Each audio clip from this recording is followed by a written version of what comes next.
The Los Angeles sun, a relentless golden hammer, beat down on the cracked asphalt of the old street.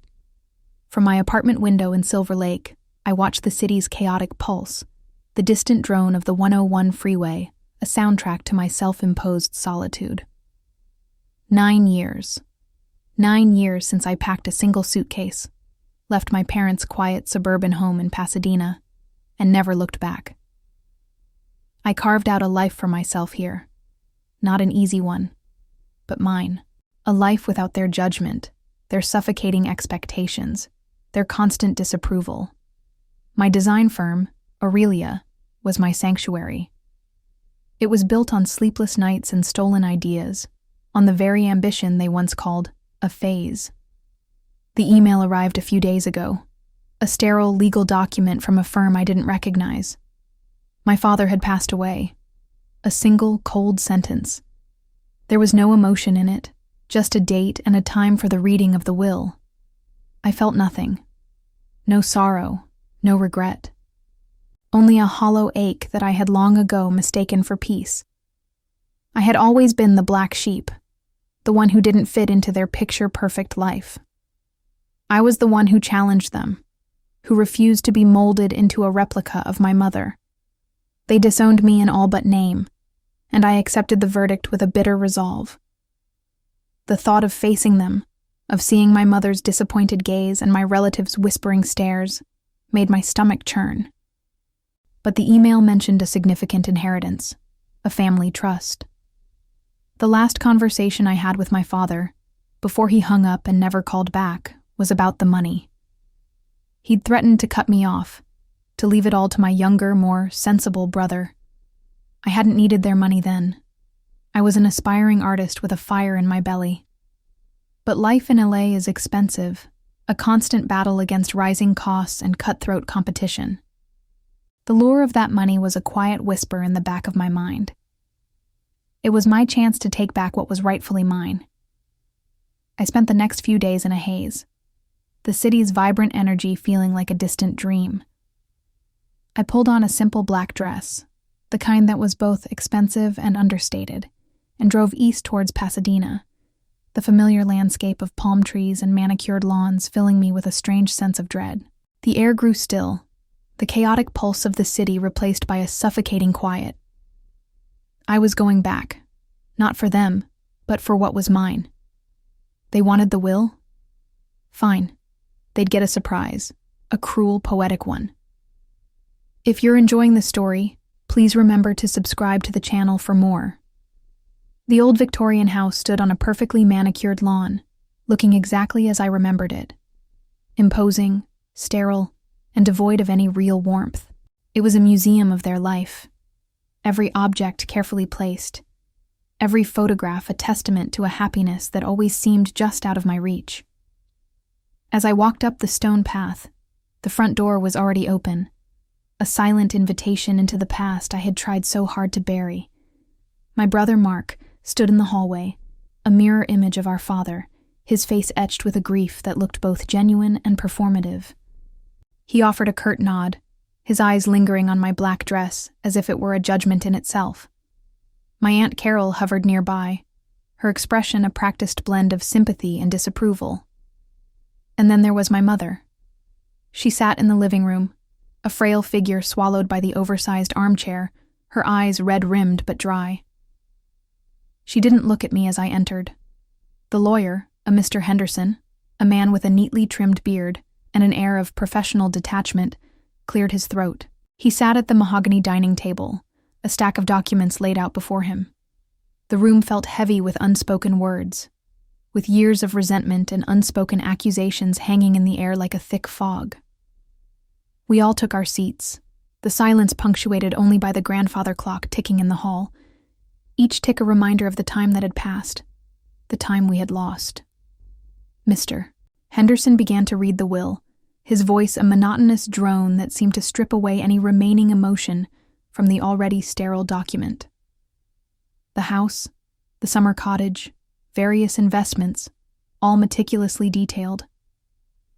My brother received the bulk of the tangible assets, the things that represented their life, their legacy. My name was mentioned almost as an afterthought. A small percentage allocated, accompanied by a clause about past indiscretions and lack of familial responsibility. It was exactly as I had expected. A final posthumous slap in the face. But there was another document, a separate addendum that Mr. Henderson now held. "There is also a matter of a significant family trust," he announced, adjusting his glasses. My mother finally looked up, a flicker of anticipation in her tired eyes. This was the real prize, the substantial sum that had been the subject of that last, bitter phone call with my father. This was what I had come for. Mr. Henderson continued reading, the details of the trust unfolding like a tightly wound scroll. It had been established decades ago, a safety net, a legacy for their children. The sum was considerable, enough to solve all my financial worries, to give Aurelia the capital it desperately needed to expand. As he read the names of the beneficiaries, my brother's smug expression tightened into a frown. My name wasn't there. His was. And my mother's, of course. But not mine. A wave of anger, sharp and cold, washed over me. They had done it. They had completely written me out. After all these years, after building my own life from nothing, they still saw me as unworthy. The past indiscretions they referred to were nothing more than my refusal to follow their prescribed path, my insistence on living life on my own terms.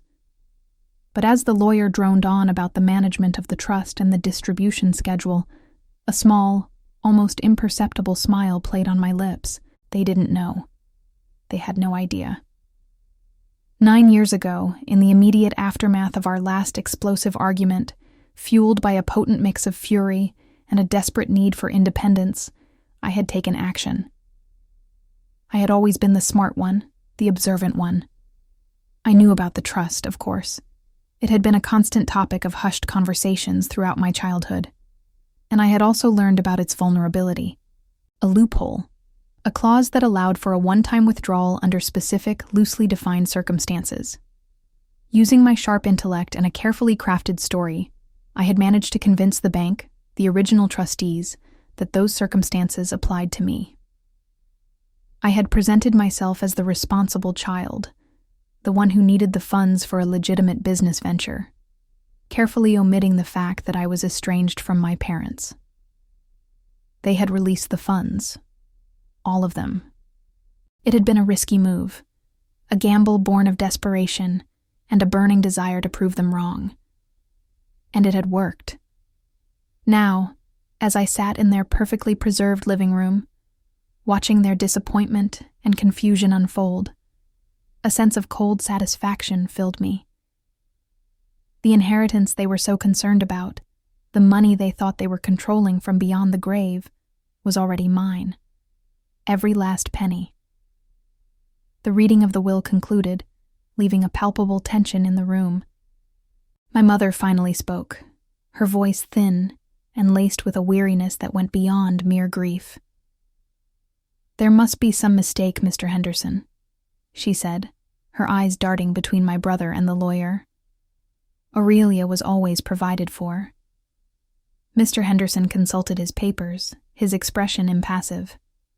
"According to this document, Mrs. Thompson, your son, Mark, and yourself are the sole beneficiaries of the trust." My brother puffed out his chest slightly, a smug look returning to his face. He always had been the favored one, the golden child who could do no wrong. I watched the exchange with a detached amusement. Their shock was almost comical. They had expected me to grovel, to plead for my share. They had no idea I was already holding the entire pie. My Aunt Carol chimed in, her voice sharp with suspicion. "What about the business Aurelia started? Surely your father helped her with that." I met her gaze, a cool smile on my face. "Aurelia was built with my own 2 hands, Aunt Carol. Every sacrifice, every late night, every risk was mine alone." It was a lie, of course. A significant portion of the trust had funded my initial ventures. But they didn't need to know that. Let them believe I was a self-made woman, a testament to their failed attempts to control me. My mother's gaze finally settled on me, her eyes filled with a mixture of confusion and hurt. "Aurelia, your father, he always worried about you." "Did he?" I replied, my voice flat. "His worry never manifested as support, Mother. It always felt more like disapproval." The conversation devolved into a series of hushed accusations and bewildered questions. My mother seemed genuinely distraught, while my brother's disappointment at the trust distribution was evident.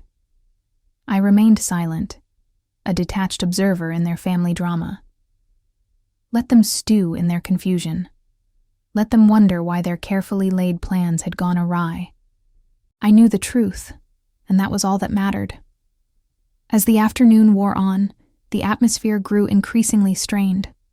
My mother retreated further into her grief, while my brother peppered Mr. Henderson with questions about the legality of the will. I knew it was time to leave. I had what I came for. The satisfaction of knowing that their attempt to exclude me had failed spectacularly. "I should be going," I announced, standing up. My mother looked up, her eyes pleading. "Aurelia, please, can we talk?" I hesitated for a moment, a flicker of something akin to guilt stirring within me. But the years of resentment were a powerful barrier. "There's nothing to talk about, Mother," I said, my voice cold. "Goodbye." I walked out of the house, the heavy front door closing behind me with a resounding thud. As I drove away, the setting sun casting long shadows on the manicured lawns of Pasadena, I felt a strange mix of triumph and emptiness. I had won, but at what cost? Don't forget to subscribe for the next chapter of this gripping story. Back in the familiar chaos of my Silver Lake apartment, the weight of my deception began to settle in. The initial thrill of outsmarting my parents, of turning their final act of exclusion into my own victory, had begun to dissipate, replaced by a gnawing unease. I looked around my loft, at the sleek furniture and the framed prints, all bought with their money I had obtained through a carefully constructed lie. Aurelia was thriving. The influx of capital from the trust withdrawal had allowed me to take on larger projects, to hire more talented designers. On the surface, I was the picture of success, the self-made woman who had defied her family's expectations. But beneath the polished veneer, a layer of guilt was starting to form. Sleep offered little escape. My dreams were filled with fragmented images of my childhood, of moments of connection with my parents that I had long tried to suppress. A forgotten birthday, a shared laugh over a silly movie, a time my father had proudly displayed one of my childish drawings. These memories, once buried under layers of anger and resentment, now surfaced with a painful clarity. I tried to distract myself with work, burying myself in fabric swatches and design software. But the nagging voice in the back of my mind persisted. Was this the victory I had envisioned? Had I truly proven them wrong? Or had I simply become the person they always feared I would be? Selfish and manipulative? One evening, I found myself staring at an old photograph tucked away in a drawer. It was a picture of my family, taken years ago during a summer vacation. My father was smiling, his arm around my mother, and I stood awkwardly beside them, a gap-toothed teenager with a rebellious streak already evident in my eyes. We looked like a family, a unit, despite the underlying tensions that always simmered beneath the surface. A wave of unexpected sadness washed over me. My father was gone. Whatever our differences, whatever the hurts and misunderstandings that had driven us apart, he was gone forever. And I had allowed bitterness and pride to dictate our final years. The money in the bank account, once a symbol of my independence and defiance, now felt tainted. It was a constant reminder of my deception, a barrier between me and any possibility of reconciliation with my remaining family. I had achieved financial freedom, but at the cost of something far more valuable. A few weeks later, the doorbell rang, jolting me out of my increasingly melancholic state. I wasn't expecting anyone. Hesitantly, I opened the door to find my brother, Mark, standing in the hallway, his expression unreadable. He looked tired, his usual neat appearance slightly disheveled. "Can I come in?" he asked, his voice subdued. I stepped aside, surprised by his unexpected visit. We hadn't spoken since the reading of the will. Our interactions always strained even before our father's death. He walked into my loft, his eyes scanning the modern decor, a hint of disapproval flickering across his face. "Mom's not doing well," he said, breaking the silence. He walked over to the window, looking out at the city lights. "She's been withdrawn. The will.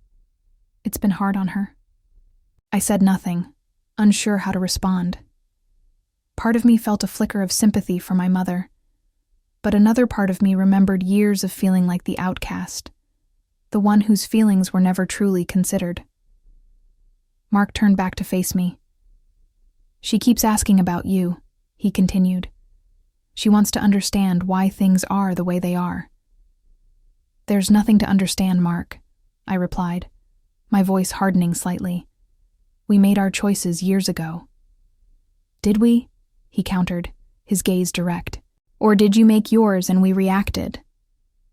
His words hung in the air, a sharp jab that struck closer to the truth than I cared to admit. I had been the one to leave, to sever ties.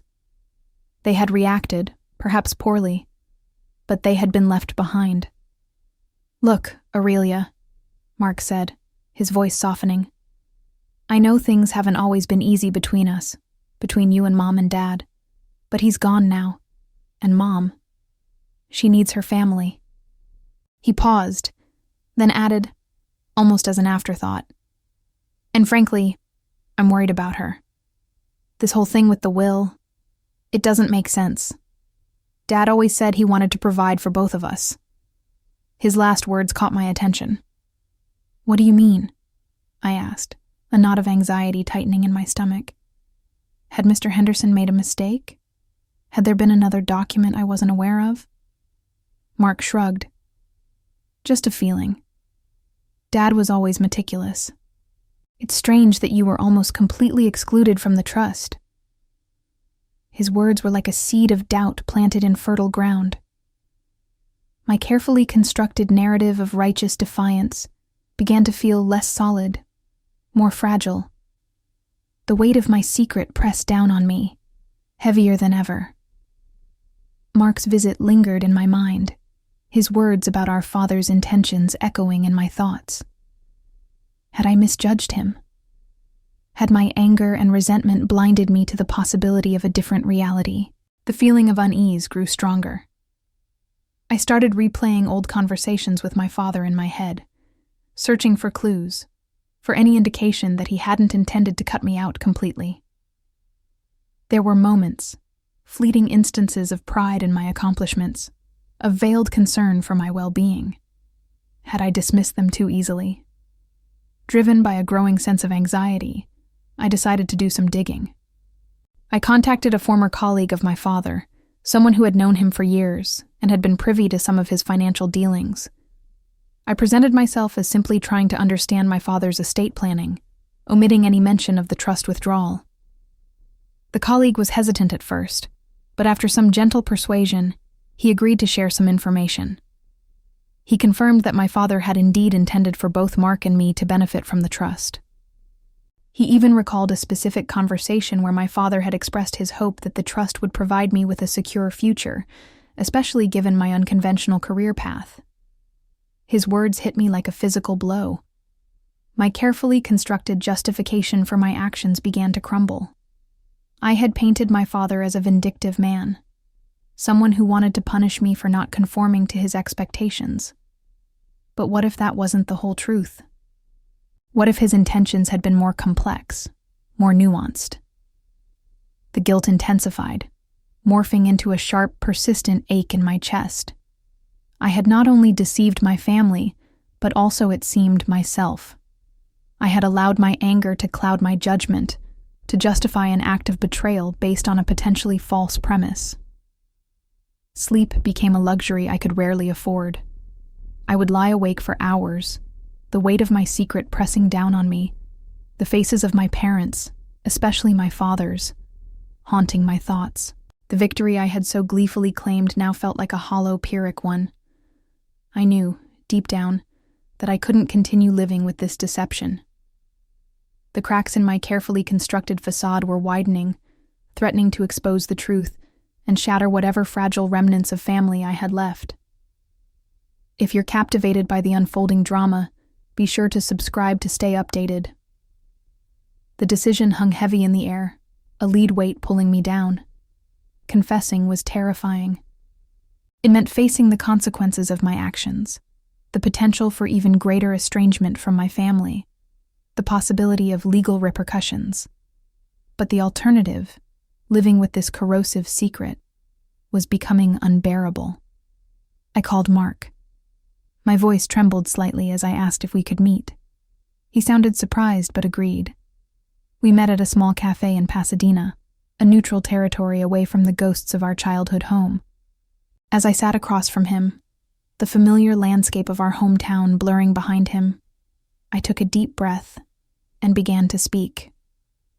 The words tumbled out, a torrent of guilt and regret, as I confessed everything. The argument with my father, the discovery of the loophole in the trust, the carefully orchestrated withdrawal of the funds. Mark listened in stunned silence, his expression shifting from disbelief to anger. When I finally finished, the silence stretched between us, thick and heavy with unspoken accusations. "You took all of it?" he finally asked, his voice low and incredulous. "You knew Dad wanted us both to have it, and you just took it all?" I nodded, unable to meet his gaze. Shame burned in my cheeks. There was no justification for what I had done, no way to sugarcoat my selfishness. "And Mom?" he continued, his voice laced with hurt. "She's been grieving, thinking Dad didn't provide for you, while you've been..." "What? Living it up?" "No," I choked out. "It wasn't like that. I wanted to be independent. I wanted to prove them wrong." "Prove them wrong by stealing from them?" he retorted, his anger rising. "That's your idea of proving something?" The truth in his words stung. My motivations, once seemingly clear and justified, now looked petty and vindictive in the harsh light of reality. "What are you going to do?" he asked, his eyes narrowed. I had anticipated this question. I had spent countless sleepless nights wrestling with the answer. "I want to give it back," I said, my voice barely a whisper. "All of it. It was never truly mine." Mark stared at me, his expression a mixture of disbelief and suspicion. "You expect me to believe that?" "I know I don't deserve your belief," I replied, meeting his gaze for the first time. "But it's the truth. I made a terrible mistake, and I want to try and fix it, however I can." True to my word, I initiated the process of returning the funds to the trust. It was a complicated legal matter, and Mr. Henderson, when informed of the situation, was both surprised and disapproving. The initial trustees were no longer in place, and the legal ramifications of my actions were significant. Mark, though still wary, agreed to work with me. He saw the genuine remorse in my eyes, the tangible steps I was taking to rectify my mistake. He also admitted that the financial burden of caring for our mother had been weighing heavily on him. My mother's reaction was more complex. When Mark finally told her the truth, she was initially devastated. The realization that her own daughter had not only been estranged, but had also secretly taken the bulk of the inheritance left her heartbroken. She agreed to see me, but our first meeting was strained and tearful.